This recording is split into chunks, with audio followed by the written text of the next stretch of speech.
ಆಗ್ತದೆ. ರಾಜ್ಯದಲ್ಲೂ ಸಹ ಎಲ್ಲ ಕಡೆ ಹೊಸ ವರ್ಷ ಆಚರಣೆಗೆ ಸಿದ್ಧತೆ ಆಗಿದೆ. ಯಾವ್ದಾದ್ರು ಥ್ರೆಟ್ ಇರೋದು ಆ ಥರ ಏನಾದ್ರು ಇದೆಯಾ ಸರ್? ಎಲ್ಲ ಬಂದೋಬಸ್ತ್?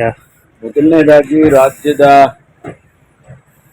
ಜನತೆಗೆ ಹೊಸ ವರ್ಷದ ಶುಭಕಾಮನೆಗಳನ್ನು ಸಲ್ಲಿಸೋದಕ್ಕೆ ಬಯಸ್ತೇನೆ, ಸರ್ಕಾರದ ಪರವಾಗಿ ಮತ್ತು ವೈಯಕ್ತಿಕವಾಗಿ ನನ್ನ ಪರವಾಗಿ.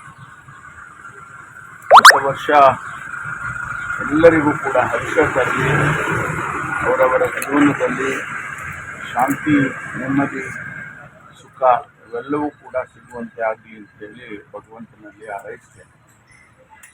ನಾವು ಗೃಹ ಇಲಾಖೆಯ ವತಿಯಿಂದ ಎಲ್ಲ ರೀತಿಯ ಎಚ್ಚರಿಕೆಯ ಕ್ರಮಗಳನ್ನು ಕೂಡ ನಾವು ತೆಗೆದುಕೊಂಡಿದ್ದೇವೆ. ಯಾವುದೂ ಅಹಿತಕರ ಘಟನೆ ಆಗಬಾರದು ಅನ್ನೋದೇ ನಮ್ಮೆಲ್ಲರ ಉದ್ದೇಶ. ಬೆಂಗಳೂರು ಪಟ್ಟಣದಲ್ಲಿ ಪ್ರತಿ ವರ್ಷ ಸುಮಾರು 7-8 ಲಕ್ಷ ಜನ ಈ ಹೊಸ ವರ್ಷವನ್ನು ಆಚರಣೆ ಮಾಡೋದಕ್ಕೆ ಯುವಕ ಯುವತಿಯರು ಸೇರ್ತಾರೆ. ಈ ಸಂದರ್ಭದಲ್ಲಿ ಹಿಂದೆಲ್ಲ ನಮಗಿರ್ತಕ್ಕಂಥ ಅನುಭವದ ಆಧಾರದ ಮೇಲೆ ಯಾವುದೇ ರೀತಿಯ ಘಟನೆ ಆಗಬಾರ್ದು ಅಂತೇಳಿ ಇಡೀ ಸಿಟಿಯಲ್ಲಿ ನಾವು ಪೊಲೀಸ್ನವರನ್ನು ಡಿಪ್ಲಾಯ್ ಮಾಡಿದ್ದೇವೆ. ಎಲ್ಲೆಲ್ಲಿ ಸೆನ್ಸಿಟಿವ್ ಜಾಗಗಳಿದೆ, ಅದು ಬ್ರಿಗೇಡ್ ರೋಡ್ ಇರ್ಬೋದು, ಕಮರ್ಷಿಯಲ್ ಸ್ಟ್ರೀಟ್ ಇರ್ಬೋದು, ಅಥವಾ MG ರೋಡ್ ಇರ್ಬೋದು, ಕೋರಮಂಗಲ ಇರ್ಬೋದು, ಇಂದಿರಾನಗರ ಇರ್ಬೋದು, ಜಯನಗರ ಇರ್ಬೋದು, ಎಲ್ಲೆಲ್ಲಿ ಹೆಚ್ಚು ಜನ ಸೇರ್ತಾರೆ ಅಲ್ಲೆಲ್ಲೂ ಕೂಡ ಪೊಲೀಸ್ನವರನ್ನು ಡಿಪ್ಲಾಯ್ ಮಾಡಿದ್ದೇವೆ.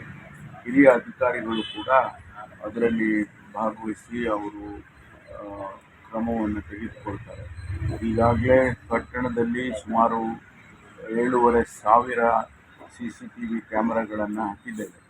ಅದರ ಜೊತೆಗೆ ಈ ಹಾಟ್ಸ್ಪಾಟ್ಸ್ ಅಂತ ಏನು ಕರಿತೀವಿ ಅಲ್ಲೆಲ್ಲ ಟೆಂಪರರಿಯಾಗಿ ಕ್ಯಾಮ್ರಾಗಳನ್ನು ಕೂಡ ಅಳವಡಿಸಿದ್ದಾರೆ. ಯಾವುದೇ ಘಟನೆ ಆದರೂ ಕೂಡ ಅದು ನಮಗೆ ಗೊತ್ತಾಗ್ತಿದೆ. ಜನ ಕೂಡ ಪೊಲೀಸ್ನವರು ಬಹಳಷ್ಟು ಜನ ಪ್ಲೈನ್ ಕ್ಲೋತ್ಸಲ್ಲಿ ಇರ್ತಾರೆ. ಅವರು ಯೂನಿಫಾರ್ಮ್ನಲ್ಲಿ ಭಾಳ ಜನ ಇರೋದಿಲ್ಲ, ಭಾಳ ಜನ ಪ್ಲೈನ್ ಕ್ಲೋತ್ಸಲ್ಲಿ ಕೂಡ ಇರ್ತಾರೆ. ಏನಾದರೂ ಘಟನೆ ಆದರೆ ಅದನ್ನು ಇಮಿಡಿಯೇಟಾಗಿ ಕ್ರಮ ತಗೊಳ್ಳೋದಕ್ಕೆ ಅವರೆಲ್ಲರೂ ಕೂಡ ಸಿದ್ಧರಿದ್ದಾರೆ. ಸರ್, CT ರವಿ ಅವರು ನಿನ್ನೆ ರಾಜ್ಯಪಾಲರನ್ನು ಭೇಟಿಯಾಗಿ ಡ್ರಗ್ಸ್ ಮುಕ್ತ ಮಾಡಬೇಕು ಅಂತ ಹೇಳಿ ಬಂದಿದೆ. ಅಂಥ ಸಂದರ್ಭದಲ್ಲಿ ಕೆಲವು ಜಿಲ್ಲೆಗಳಲ್ಲಿ ಈಗಾಗಲೇ ಆ ಪ್ರಯತ್ನ ನಡೆದಿದೆ. ಝೀರೋ ಡ್ರಗ್ಸ್ ಅನ್ನೋ ಒಂದು ಕಾನ್ಸೆಪ್ಟ್ನಲ್ಲಿ ಕೆಲಸ ಮಾಡ್ತಿದ್ದಾರೆ.